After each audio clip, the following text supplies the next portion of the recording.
Shalom saudara terkasih dalam Tuhan Yesus Kristus. Salam jumpa bagi saudara seiman. Saya berdoa roh, jiwa, dan tubuh saudara dipelihara sempurna oleh Tuhan kita Yesus Kristus. Saudara, saya sedikit ingin membahas kondisi terbaru daripada Ustadz Agustan, judul video ini. Gimana kondisi terbarunya setelah dia taruh di belakang ini, saudara, dan terkesan menghinoi kitab suci kita. Saya akan membacakan sebuah ayat firman Tuhan kepada saudara. Beberapa saat yang lalu pernah saya juga membahas ini dari channel saya, kemudian di live saya di Facebook, saudara. Kalau di live lebih panjang bercerita dan menyampaikan firman Tuhan, dan di sana juga saya mengajak saudara-saudara seiman untuk menyembah Tuhan Yesus.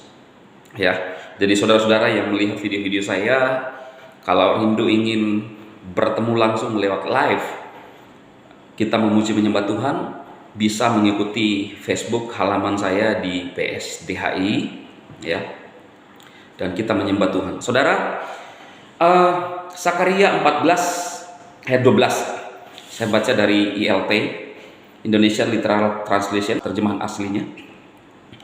Dan inilah tulah yang akan Yahweh timpakan kepada semua bangsa yang berperang melawan Yerusalem. Dagingnya akan membusuk sementara dia masih berdiri tegak di atas kakinya, dan matanya akan membusuk di dalam rongganya, dan lidahnya akan membusuk di dalam mulutnya.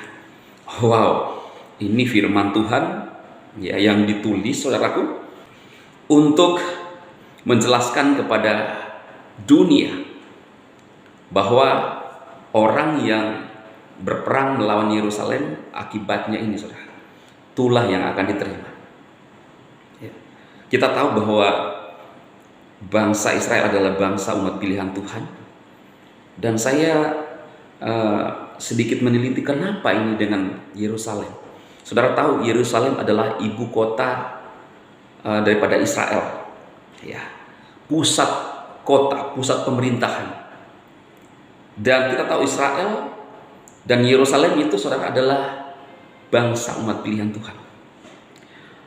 Makna rohaninya yang kita pelajari bahwa siapa yang melawan umat kepunyaan Tuhan, maka dia akan mengalami tulah. Alkitab berkata, dagingnya membusuk tetapi masih hidup.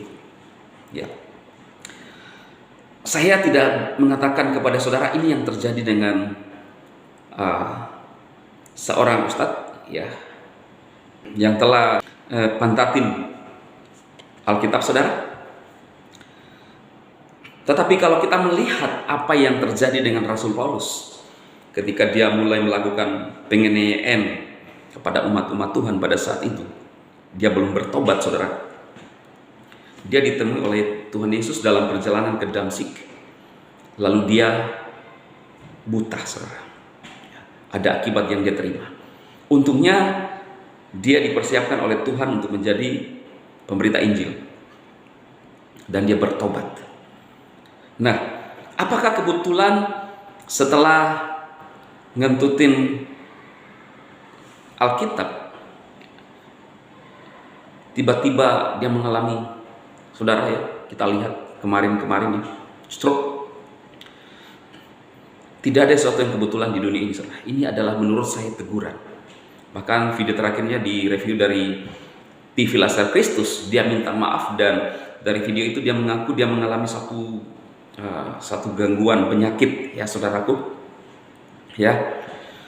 Saya tidak mengatakan bahwa itu adalah akibat, tetapi kalau kita kembali kepada Alkitab, firman Tuhan bahwa umat kepunyaan Tuhan dilindungi, yaitu Israel, Yerusalem.